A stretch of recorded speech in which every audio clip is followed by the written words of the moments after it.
just because like it's gonna just make a lot of that stage just unsafe for his opponent to be used. So I think overall it's gonna help him out a lot in this Banjo matchup. So right now, gonna be getting right into it. Gonna be going with the Roy. So let's see what's gonna happen there. Okay, off that down air.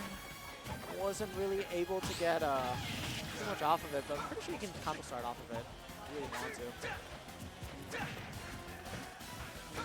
to. Okay. Dyer right now just being very patient now. I mean, especially against Roy, he kind of learned his lesson yesterday. Roy is very, very fast in comparison to Crom that he was used to playing not only earlier but also yesterday. Dyer's going to have to kind of switch up his tempo a lot more.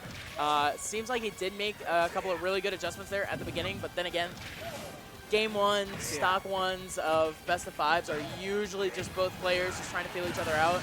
Yeah. And Dyer, he is gonna edge out that stock, but I don't know. Goblin, both of these players, they're gonna start to adapt very soon, very, very soon. That's exactly what happens. We're already back to even percent, even stock here after Goblin, dash cancel, down tilt, fair, the works. Ooh. Okay, there we go. Got a solid sequence starting from Dyer too as well. Let's see. Okay, got it. I like that he started to incorporate these up smashes out of shield so he could just like immediately polish up in. And the other thing too, he's like not going for these grabs now out of those parries, so that's helping out a lot. Oh. Yeah, I think after he tries to go for those F tilt chases, probably gonna have to go for that down tilt a little bit more at these percents, just so that way he can kind of bend under whatever Roy's doing and just get that punish. Yeah. Oh. Good catch there, but unfortunately not getting the hit that's going to send him backwards. Right. It's back throw. Dyer going deep. Nice. Oh, and he's actually going to make it back. Okay.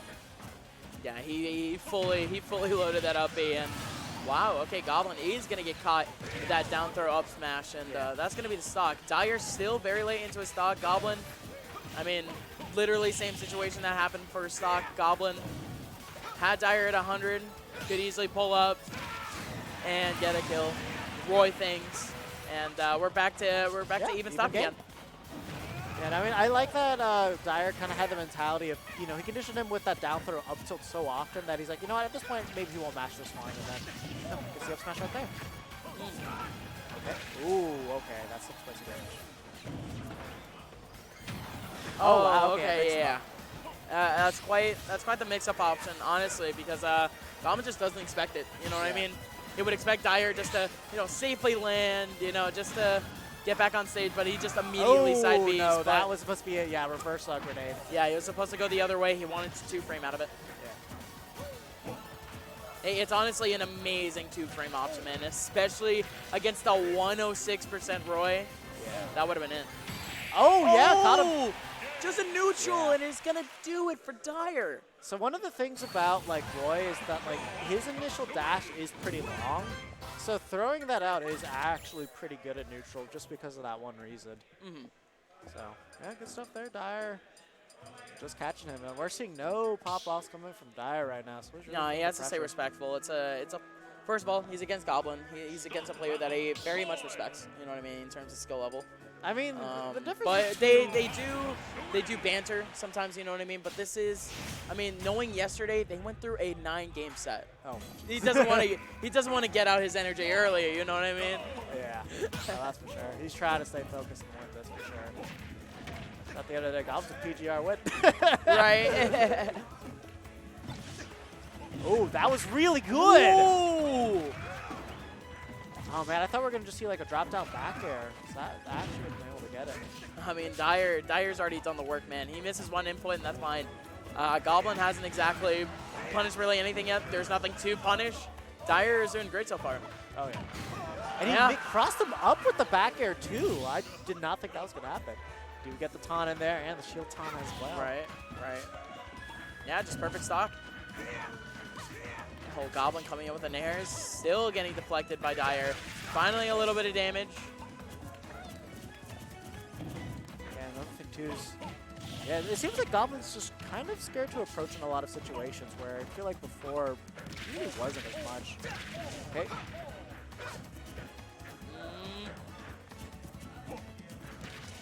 What are we gonna get from this? Yeah, quite a close interaction there, to say the least. Yeah. Goblin still searching for this kill here, and Dyer's not giving it to him. Yeah, the other thing too is like you know, Dyer is exerting a lot of pressure on Goblin's shield, so I wouldn't be surprised at some point you're gonna start seeing those up Bs actually come through from Goblin. Might want to save it in his pocket for like a different moment in bracket, but it wouldn't be a bad idea, no. There, I'm kind of surprised we didn't see the side B come through. Definitely could have gotten the stock from that. Right. Grenade not going to explode on time. Goblin recovers, but Dyer punishes. Oh, okay. Yep. The up air hitting him. Yeah. And Dyer still fishing for that kill, but Goblin, he's got some sauce of his own to serve, man. And hitting with these sour spot up airs and continue it with these nairs. Very impressive, honestly. Goblin's just still going. Yeah, no, I mean, this is what you got to do, because, like, Banjo's grenade is still not going to be the best thing in the world, so if you can just keep suffocating him like this, it's going to be really hard for him to get anything. Oh! Okay, yeah, he expected the mash that time. There we go. Yeah, doesn't matter. He'll just up tilt no matter what, really. So so Dyer does end up getting that stock, but pretty deep into this one now. 103. We've seen this scenario from Dyer and Goblin, you know, a couple of times before, just in this set alone. It's side B. Yeah, but I got the sour spot that time, so Exactly. we're not going to find a stock here. Right. And, Sour spot again. Yeah, so unfortunately, he just didn't go for a move that was going to straight up kill there. Which, you know, he could have easily just gone for an F tilt. Yeah, Dyer recovering that side B. It just works out in his favor this time. Goblin with no follow-up. Just neutral B. Okay, interesting choice. He's going to get grenaded. Up B from Dyer to try to cover ledge again, but it doesn't work out in his favor. But he's still putting on that damage. 6% so far. A grenade hitting him again. Goblin has to recover, but I mean, man, this is quite a bit of extra credit to say the least. Yeah. Goblin finally going to get that stock, but at what cost? Well, it's not going to be too bad for him. We're sitting at 90%, so going to be a couple scenarios where Banjo might be able to just get a raw kill. Start going to having those mix-up opportunities off of down throw as well, but definitely Roy, no stranger to just killing you at 40 just because you decided to land on the platform. So let's see if we're going to get one of those instances right now. 84% landing on Dyer. Goblin might be looking. Oh, no, this might be a foul. Yeah, yes, that'll be it. Yeah, so Goblin gonna lose out on that one, but very close, very close. A lot closer than I thought it would be, considering the pretty stacked second stock that Dyer had. But we're gonna be moving on into this third game with some uncertainty in a way, because I mean, just looking at this, it confuses me to all hell. With what aspect? Goblin 3-0'd. Goblin 3-0'd Dyer. And 3-stocked in winners finals, and 3-stocked him. Something changed. So I can't exactly pinpoint one. It's making me go insane. Mentality. That's literally what happened. If you were watching Dyer playing in like that first game, he looked all right, and then after that, it just slowly degraded. The options that he's choosing were just like pretty questionable at best. Okay. And just didn't make a lot of sense. Where over here now, he's finally getting Goblin trapped. He's going off for those safe pokes, and then like with the way that he's setting up the grenade too, he's making it really hard and like making Goblin just straight up like afraid to approach in a lot of scenarios. But towards the end of that game, now that Goblin's a little bit more desperate over here in this last game, we're probably going to see him go in a lot more. And when he goes in a lot more, starts getting those hits, you're going to see that confidence build up for him. And that's kind of what we were seeing a lot more in that game too. See, like, look at that. Going for all these sorts of mix-ups and be like, okay, I think I can get this to work, just because I'm expecting these type of panic options to come out from Dyer. So Goblin just like kind of slowly recollecting himself here, and Dyer, it's going to be really up to him to like exert that pressure again. Because as of right now, considering what just happened to Goblin, I'm not too scared just because of something like that. Okay. Like, I know I can bring it back, and for the most part, I felt like I was in control. That's really what it comes down to. Okay. Okay. That makes a lot more sense, because again, it just, you know, on paper, it looks super, super weird.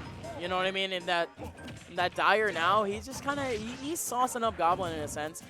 Both games were honestly pretty close for what they were. But now Goblin, it seems like he's found himself Yeah, he's found himself a little bit of a kind of a good flow, I guess you could say at least. Dyer. And the good thing is, like, Dyer hasn't been letting up either. Like, he's been able to, like, kind of consistently, like, at least keep himself center stage, even if he's not winning most of these exchanges out here. Okay, so good grenade bounce over there. Yeah. Spot dodge, but Goblin's just going to keep pulling out those tilts.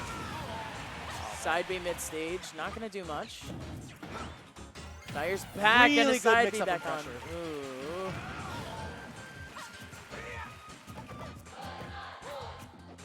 Oh, yeah, try to get him with the cross up there. Oh. Wonder Wing it through. That is, like, right now, like, I think for the first month Banjo's out, everyone's going to get caught by that until they're just, like, conditioned to look out for it in this matchup. Right, not only conditioned to look for it, but also conditioned with the timing, because the startup is a lot. So you just end up trying to maybe, you know, shield, maybe go for a parry option, but you end up letting go of shield a lot earlier than you're supposed to, and that Wonder Wing is just going to slam you, dude. The other issue that you kind of run into with this with that move is if you like commit to an initial dash and it's slow enough, or just like any action, like you press jab, you're probably going to get punished for it, just because like it's slow and it's still quick enough that it can punish those options. So that's where the scary thing comes in. It's like you see, he committed to a roll, and just because he pressed the button, that's going to do it. No way. Okay. Yeah, he's still going to make it back. He actually went for that there. Dyer going for a little bit of style, but he shouldn't be doing so, especially against a Roy, and also especially because of the fact that he almost killed himself a little bit earlier. This is last stock scenario, last hit essentially.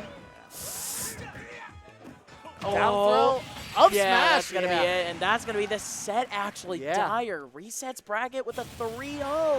Yeah, no, I mean that last game was looking really close, but you know, getting the assistant from the platform over there, and then like Goblin knowing that up tilt's still the strongest move, that's probably the reason why you didn't see him mash out of it just immediately over there. So Dyer, like, definitely if you had to look at it on odds, that was definitely the correct decision to make. And now, on to the reset. So let's see what Goblin's going to be doing here. All right, and yeah, I would actually like to see what Goblin, you know, has to do in terms of changes, because all of these games have been so close. I don't really see what adjustments he can make, man. I mean, I think he's just kind of hit a wall, if I'm not mistaken.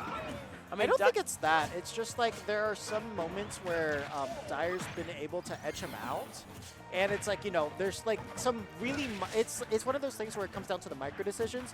And right now, the biggest thing that Dyer's realistically closing out most of his stocks with is that. It's just that he needs to be just more conscious of it when he's at like that 80-90%. You've got, and above that, you got to tell myself, okay, I can die to a Wonder Wing at any moment. Let me be ready for this option in particular. Yeah. So that way, it's like you kind of play your kill game around that. And then when you have that down, you can run up B, run up side B, and then you're going to put yourself in a pretty good position to take the game. Okay. So yeah, there's always that danger, man. That up tilt, I mean, again, almost same properties as the one of Snakes. It's just going to kill that early. Yeah. But yeah, you're absolutely right. Goblin needs to be a lot more wary of that side B. Yeah. Absolutely. At really any time, Dyer at around that 70 to 90 range will be pulling out that side B at really. Yeah. Okay. Just trying to get that kill. Goblin now still fishing for this last hit, and Dyer just keeps surviving at this point. Gonna go for a grenade and following up with a nair. Nice awareness. Yeah, we're sitting here at 126%. It's not really in the worst interest of Goblin. Just kind of like throw out like some safe kill moves. Says Roy has access. Like up air should actually do it if he gets it high enough. Oh no! No. Yeah. Misinput in a sense. Yeah, I don't even think with like a jump cancel that would slide all the way to him, unfortunately. Yeah. So yeah. You know, actually, he could just kill with dash attack. I don't know why he doesn't go for that. Right, I was about to say, yeah. Yeah, Roy's dash attack is very strong, actually, yeah. Wow, and that's another stock from Dyer. He's been cleaning house. Yeah. No, I mean, it's just this stock, this game, he's actually been able to take out both with that up tilt there. So just kind of really positioning himself really well. Okay. Gonna try to get like a little cheeky combo off of that. Yeah, okay. Not gonna get there. Dyer can start going for more risky options. We actually saw that in the last stock of his game 3. where he went pretty deep, man. Actually Ooh, using that his was up B smart. early, but good lord, what a combo. Honestly, I would have gone for the Brickle Bash for standard gap. That's just great. Oh, yeah. The reverse grab box of Roy's Blazer is fairly short, so.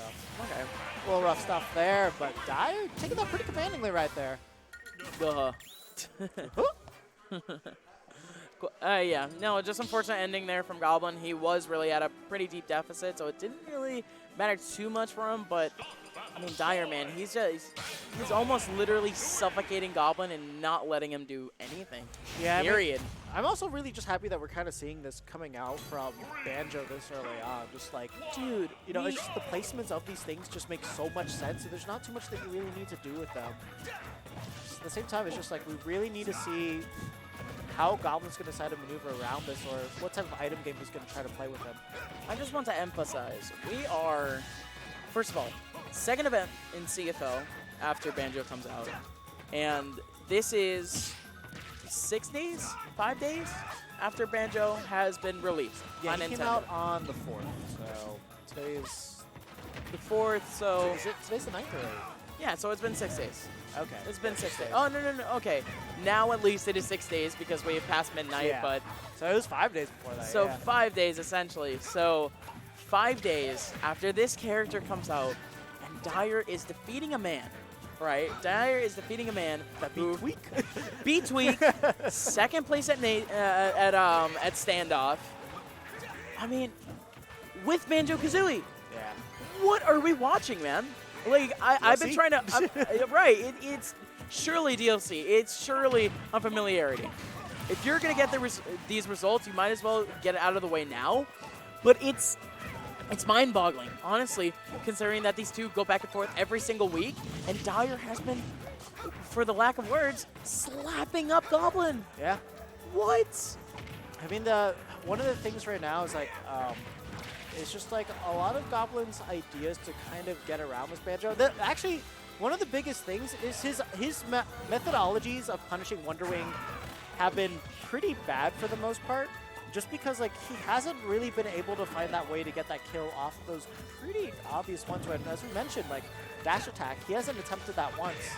Like there we at least saw sliding F tilt where you're gonna get a little bit more distance off of it, but I just don't know if that's actually like his quickest option to get it. Okay. There we go. Got a Blazer. Not going to do it just yet,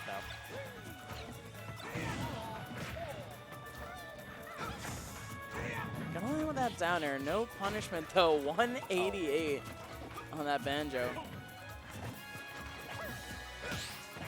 Oh, the parry. And he's going to keep going. Oh, man. Gonna Try to block get that recovery. fair. Yeah. That was unfortunate. I wanted to see it. Yeah, that fair is honestly so deadly, dude. When the Roy comes out of that side B, honestly, Dyer can run off and just fair. Yeah. He has done it, actually. It's not just something that, you know, in methodology he could do. Boy. He will do it.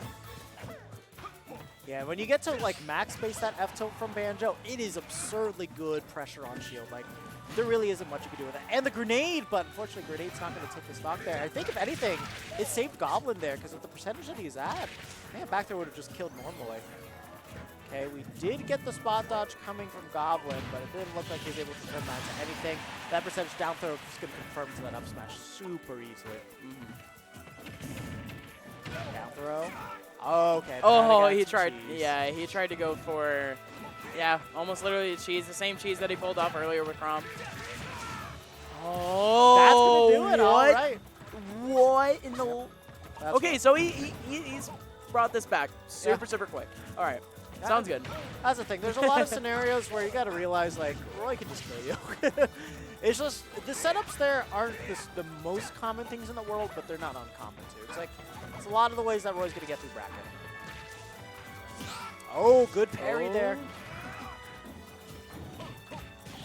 It's good that we actually got the get-up attack from Goblin there, just so he could eat that grenade, just in case it was going to hit him.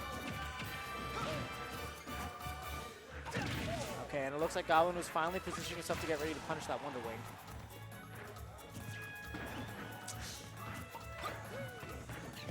gonna catch the nade, throw it right back. Goblin almost throwing out that back air there. Dyer almost getting hit. Grenade covering the platform. Goblin coming up on stage now. That's gonna be scary. Dyer is gonna make it back. He's very cautious. He knows that his stock could go at really any time now. Yeah. Oh, Okay. landing with that fair. Yeah. Goblin mid-stage is going to catch yet another fair. He's going to catch a nade. Another fair almost hitting him. Oh, down man. smash. And just a Wonder Wing raw. Oh, raw side B. And that's going to be another game for Dyer. And Dyer, all right, going up 2-0 in this final set of Grand Finals. So Goblin made a lot of excellent adjustments there towards the end, was really kind of smothering out the Banjo too. But the thing is, having the large stage like Town and City doesn't seem to be the move for him, because not only is it making it really hard for him to punish that that Wonder Wing, but like him allowing him to tech away like that, not catch up to him, and him being able to get like those options out. Oh, I don't agree with this at all. Because like now it's just a lot harder for him to get in and get those punishes. Like I think that's really the biggest thing that Goblin needs, is he needs to be able to punish as quickly as possible. So if Dyer didn't like ban all the small stages, that's where you want to go.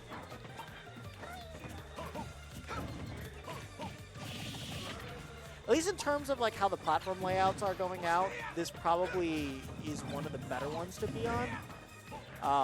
But other than that, it's just, I think the stage length is doing him no favors. The good thing is like those horizontal blasters being so close does allow him to kill early, but same side you see it for Dyer. Alright, there we go. Ooh. Yeah, super close again. Something that we haven't actually seen too much from Goblin. Yeah, no, Goblin is actually used to going on a pretty steep deficit at the beginning of these games. So, you know, seeing Goblin switch up the tempo here is actually pretty refreshing. Yeah. Dyer gonna catch him off, back throw. Gonna go super deep. Oh, no. Yeah, I guess that back there was enough to just pressure him in an area where he wouldn't be able to recover. Right. Okay, yeah, trying to catch it a little too friend there with that eruption, but Right. not gonna use that. Oh, okay. Yeah, that pressure was just kept up that entire time. Dyer now. Playing around with the grenade. Goblin gonna catch it, throw it away. Yeah, honestly, Goblin going in and catching those grenades immediately when they're coming out is actually doing a lot of wonders for him. Just because, like, in terms of neutral, there's so much more that he doesn't have to deal with as long as he's in control with it. And being that far away, he's able to get kind of like an auto punish on Banjo as well. Oh. Like, I wouldn't be surprised if there's going to be some point where people are going to start dash attacking to catch the grenade and auto punish him. There are a couple things that Goblin can kind of capitalize on. It seems like Dyer in these the mix-up scenarios when they're both in just kind of awkward shield scenarios, Goblin can honestly just wait. Yeah. Because Dyer really likes to spot dodge, something that I've been noticing. Yeah, I mean, spot dodge being such a strong option in this game, it is a very popular option. Absolutely, absolutely. But and oof, yeah, see, man. he went for a down tilt and he got Wonder Wing for it. Of course. And it was almost like a response from Dyer too. So like, that's the really scary thing about that move, is if you commit first, Wonder Wing will probably punish you no matter what you do. Right, but now Dyer, he has to conserve it. He is at 99, but man, if he can get him to about 60 to 70 already right here, he can just straight up get that damage. And look at this, using the nade, using the back air. F tilts, gonna run back, space out for the grenade. Yeah. Oh, this is awesome. Oh, he's gonna use that last side B, and Goblin's gonna punish with that side B also. Yeah, finally he was in a good position where he could just like land it and knew he could. So I'm happy that he didn't second guess the kill there. Right, we are potentially seeing the last stock. Oh, another CFL start. Yes, we did. Wait, that's actually that what was happened. definitely the last stock. Yeah, it is, and Goblin gets 6-0'd by Dyer's Banjo and Kazooie. Ladies and gentlemen, it is a new